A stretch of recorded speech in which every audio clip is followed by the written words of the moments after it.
Megastar Chiranjeevi mass and comedy director Anil Ravipudi combination లో వస్తున్న crazy movie Manashankar Varaprasad గారు పూర్తి స్థాయి వినోదాత్మక చిత్రంగా తెరకెక్కుతున్న ఈ సినిమాలో మరో సీనియర్ హీరో విక్టరీ వెంకటేష్ కూడా కీలక పాత్ర పోషిస్తున్న సంగతి తెలిసిందే. అయితే తాజాగా వెంకీ పాత్రకు సంబంధించిన ఒక ఇంట్రెస్టింగ్ అప్డేట్ అయితే బయటకు వచ్చేసింది. ఈ చిత్రంలో హీరోయిన్ నయనతార పాత్ర రెండో పెళ్లి చేసుకోవాలని అనుకున్నప్పుడు ఆ సంబంధం కోసం వచ్చే హీరోగా వెంకటేష్ కనిపిస్తారట. ఇప్పటికే చిరు వెంకీల మధ్య మంచి స్నేహం ఉండటం, ఇది తెలియని నయనతారతో వారిద్దరూ కలిసి చేసే కామెడీ డ్రామా సినిమాకే హైలైట్ అని తెలుస్తోంది. ఈ సినిమాపై అంచనాలు పెరగటానికి మరో కారణం కూడా మెగాస్టార్ లుక్. సుమారు 25 ఏళ్ల క్రితం చిరంజీవి ఎంత స్లిమ్ గా హ్యాండ్సమ్ గా ఉండేవారో ఈ సినిమాలో మళ్ళీ అదే మేకోవర్ లో కనిపిస్తున్నారట.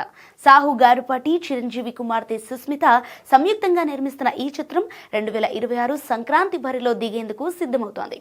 తన కెరీర్లో ఇదొక పూర్తి స్థాయి వినోదాత్మక చిత్రమని, కథ విన్నప్పుడే తనకు బాగా నచ్చిందని చిరంజీవి స్వయంగా చాలాసార్లు తెలపడంతో మెగా ఫ్యాన్స్ ఈ సినిమా కోసం 1000 కళ్లతో ఎదురుచూస్తున్నారు.